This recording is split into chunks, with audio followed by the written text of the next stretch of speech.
It's been over a week since the explosion saga happened at the Abule Ado axis of Lagos State. Though Governor Babajide Sanwo-Olu had announced a 2 billion naira relief fund, there are still concerns about the plight of victims who are still counting their losses.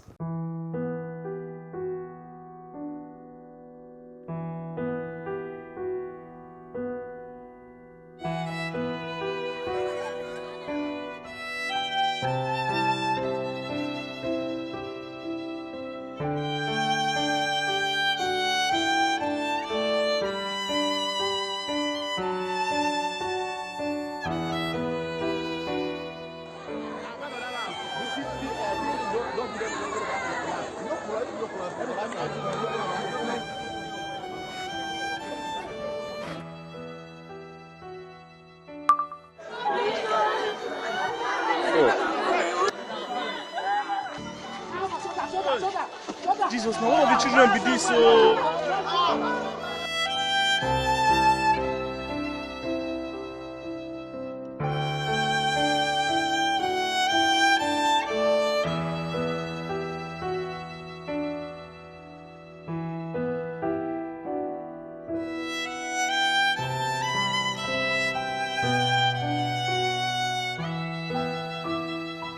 This is a very terrible incident that occurred yesterday, Sunday, being 15th day of March 2020.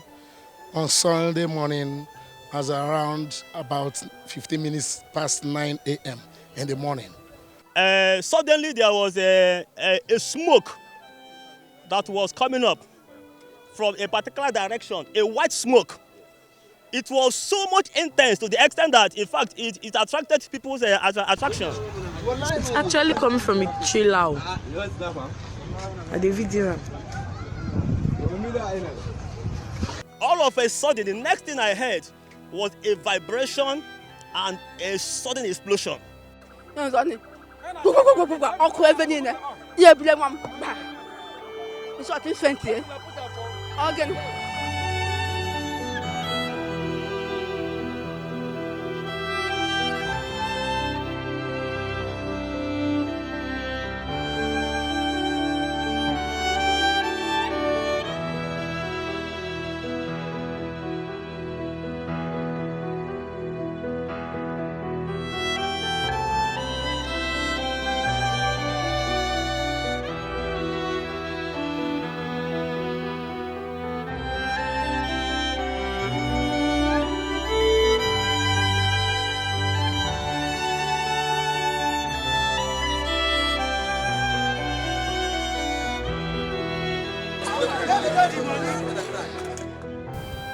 And now Twinkle Okiy, Plus TV Africa Head of Creative Special Projects, who was at the scene of the explosion, joins me in the studio. Thank you for joining me, Twinkle. You're welcome. Now, you want to bring us up to speed to the recent development at the site of the explosion at the Abule Ado axis of Lagos State.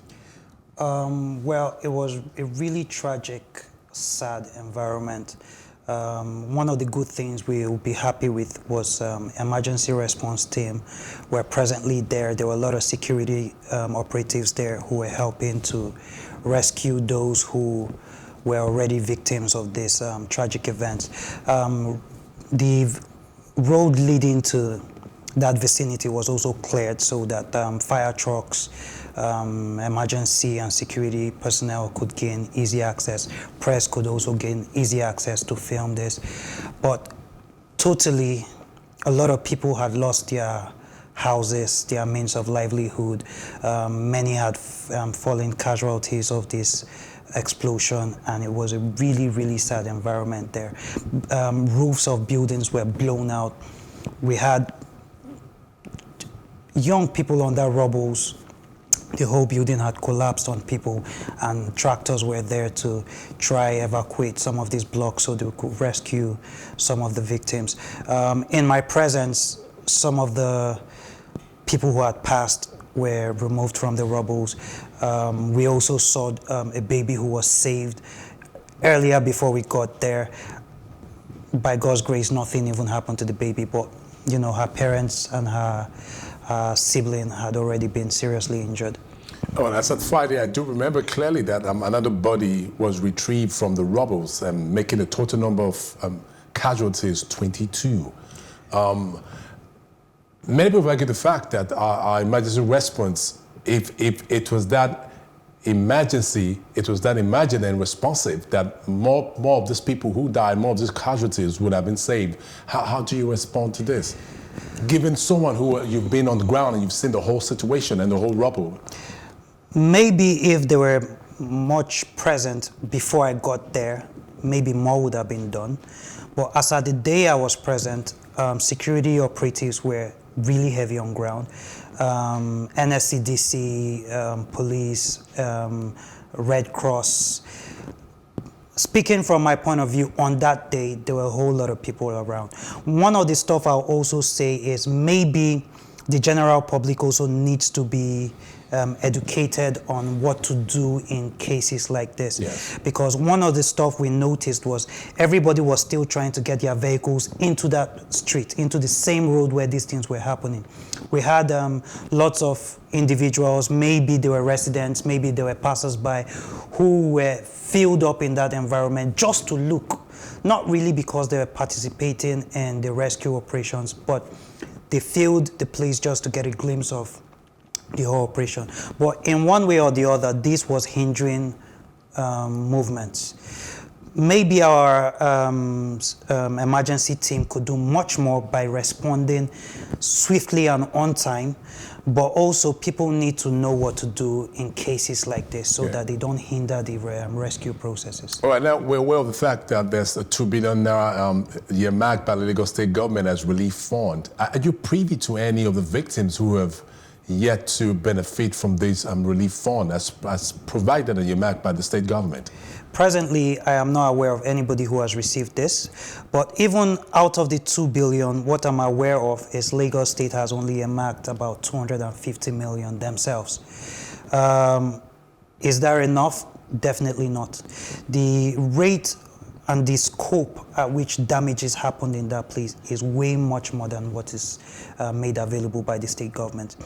The amount of people displaced, the amount of businesses destroyed, the amount of lives lost, the bills that needs to be paid, and forget that we can see structurally a number of buildings being destroyed. Many other buildings have been shaken from their roots. Now, these buildings are no longer solid, even if you still see them standing. By the time maybe a structural engineer takes a good look at all these structures, you'll discover the damages is by far much more than we see.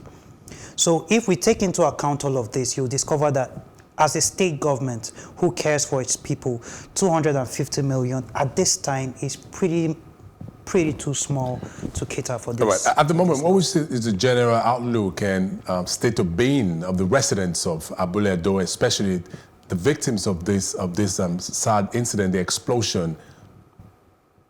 Well, they're terribly shaken, but most of them believe, a whole large number of them believe it wasn't a pipeline or gas explosion. From most of the people we spoke to, they claim it's a bomb explosion.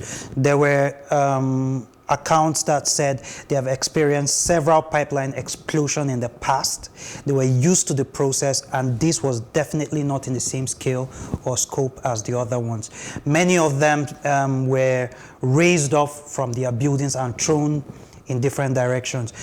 We had people who spoke on the nature of how this explosion happened and how there were no fuel on the ground that was increasing the fire. Instead, it was more of shock waves. Now, the government has come to say that it is a gas explosion from what we hear them. The group managing director of the NNPC have said it's a gas explosion from a truck who either by mistake or by accident had climbed on top of gas cylinders. From what I saw, except it's an extreme case of a whole lot of pile of gas, the rate of damage was too extreme to be if it's by what is explained, just a gas cylinder or a few cylinders. The rate at which it traveled. There were videos that showed up online of that truck before the explosion took place. Yes, we saw the white smoke. Yes, we saw the whole scenario before it happened. Surprisingly, people saw that happening and didn't take to their heels. Instead, they stayed making videos, you know, just taking it with a pinch of salt. What resulted at the end of the day, if they had known, I'm sure more precautions would have been taken. Twinkle Okiy, thank you very much for joining us and You're for shedding more welcome. lights on the plights of the victims of the Abule Ado explosion.